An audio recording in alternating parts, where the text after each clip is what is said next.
So, welcome to my bonus content, if you will, from Wrexham. And my original plan was to go all the way to Bangor in North Wales, and I was going to go via Plastic Crack Collectibles. But it occurred to me that there was another place that I knew of in Wrexham, and I wanted to go and have a look around Wrexham generally just to see if I remembered the place, because I've picked up a couple of A-Team items recently which really sparked a memory of Wrexham for me, so I'd sort of had a look around. So I couldn't really identify those places very clearly, but I did know there was another comic shop there, and I knew there were a couple of markets that had places in them. So the first place I went to, I picked up this, which is really a replacement. And I don't really, well, to this point at least, I haven't really covered games massively on this channel. But for me, this is what I used to play with my son a lot when he was much littler, and we played it on the Wii, and I still have the Wii. But his disc is so battered that it doesn't work anymore, unfortunately. So this I got for the grand sum of £5, and I'm hoping that this will work on his Wii. For maybe so after his GCSEs as a bit of a sort of some light relief for him.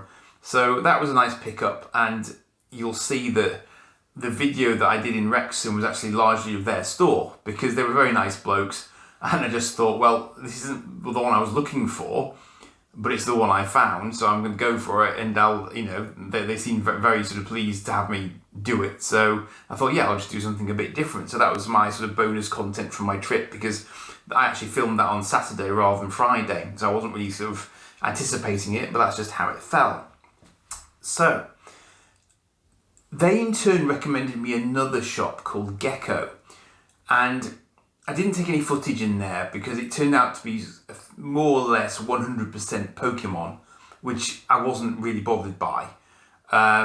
So I mean, it looked really good for kids if you wanted Pokemon cards and stuff. You know, that was definitely the place to go in Wrexham, no two ways about it. But it wasn't really what I was looking for. So I kept moving. I took some stills, which I'll drop in here.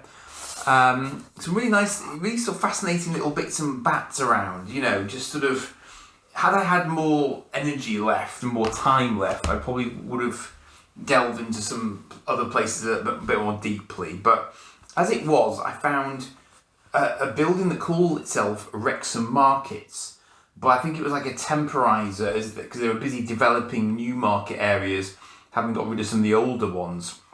But I did find a sort of second-hand DVD shop, so I picked up Iron Sky.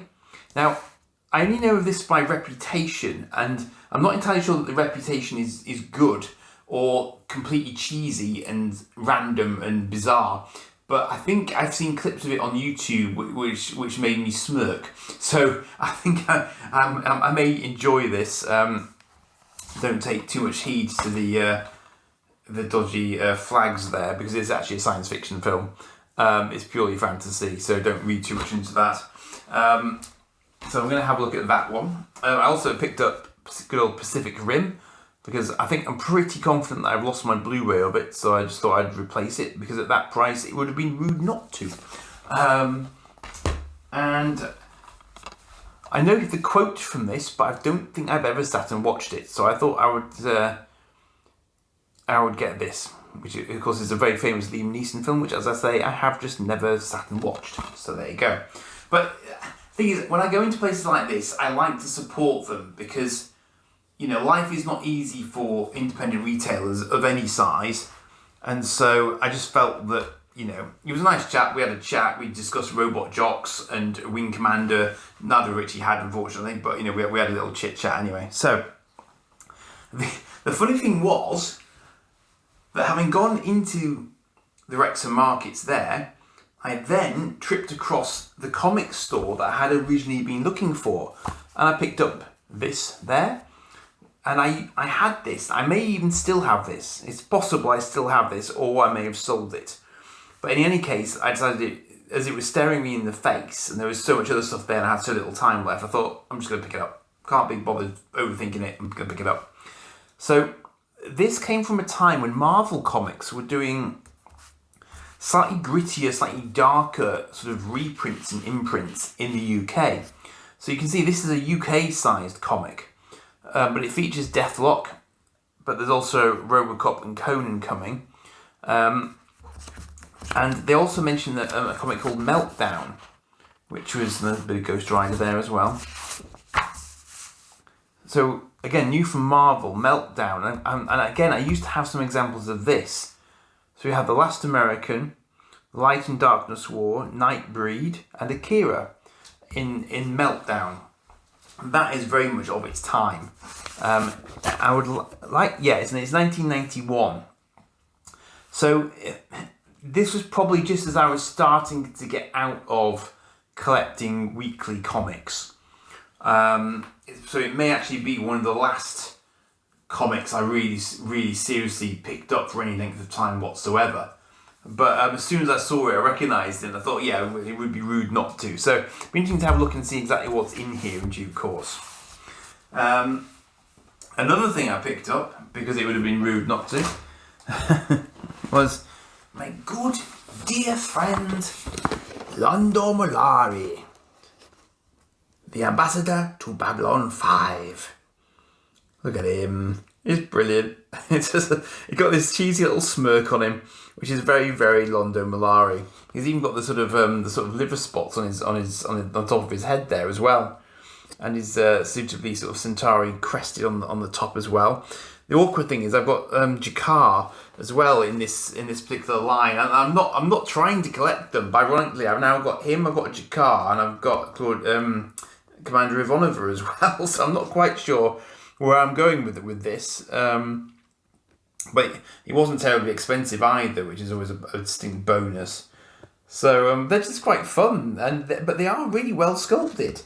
I mean, considering these are from sort of late 90s, I think. And also this one's very, very crisp and neat on the back. I've had some more battered examples of these, but this one's got a really nice, clear Babylon 5 emblem there on the back of it, which again just sort of drew my eye, and I just thought he was the only one there as an example of this sort of type of thing. So I just thought, well, I'll just politely tidy their shelf for them. Again, just a little tiny, like the tiniest market stall. And it's actually being manned by the gentleman's son. So he had sort of all the tech, so you could play by cards and stuff, but I think he couldn't really sort of offer me anything off anything because obviously his dad had set all the prices. But apparently he sort of babysits the stall so that his dad can go and watch the football on certain days. So we had a bit of a chat. I also picked up this. So that kind of rounded off my Alien and Predator theme for the weekend, because I haven't got any examples of Terminator toys at all. But this one looked like a pretty decent sort of example of. So obviously this is the sort of the Terminator endoskeleton, ages 17 and up apparently. But it's boxed, which is nice. Cyberdyne Systems there, obviously. I wouldn't want to annoy Cyberdyne and Skynet.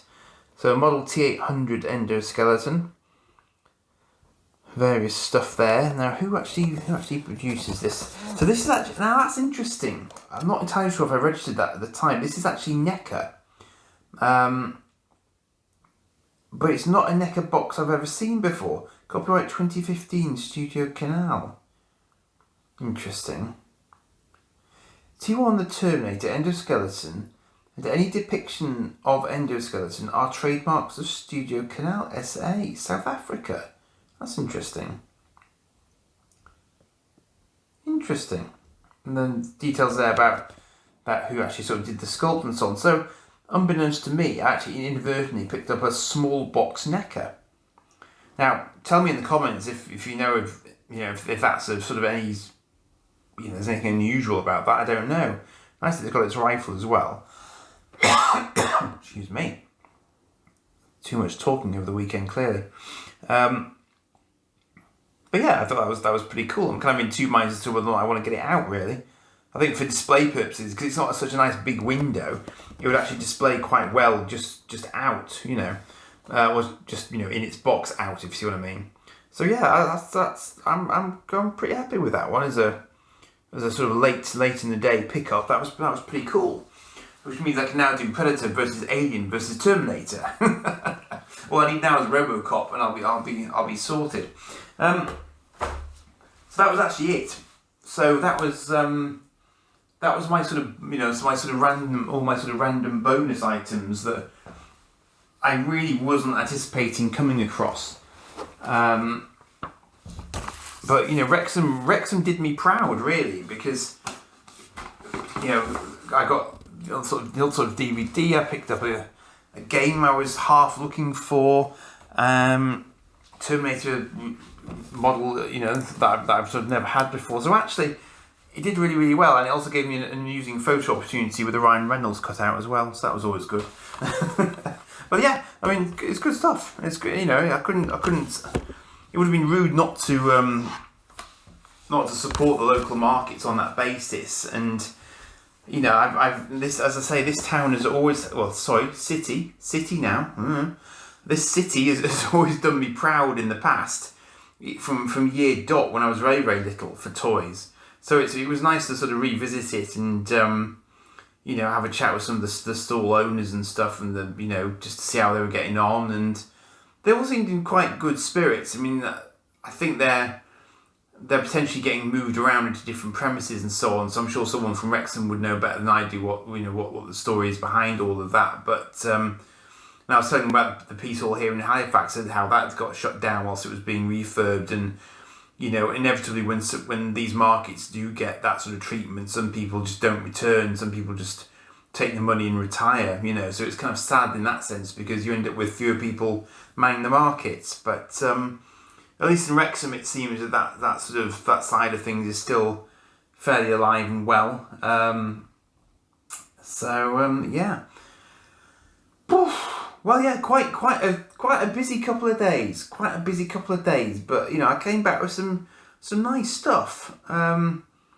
And as I say, it's nice to get to know these places, so you know what you might find there. I mean, I barely scratched the surface of this. I say this little last one that I went in, because for a small place, there were a lot of back issues, lots of comics in there, graphic novels, little sort of customised Lego type figures as Space Marines and things, to all sorts of little bits and bobs. Unfortunately, I didn't take any footage there because I decided I would just look around rather than trying to film in it, because it was quite small.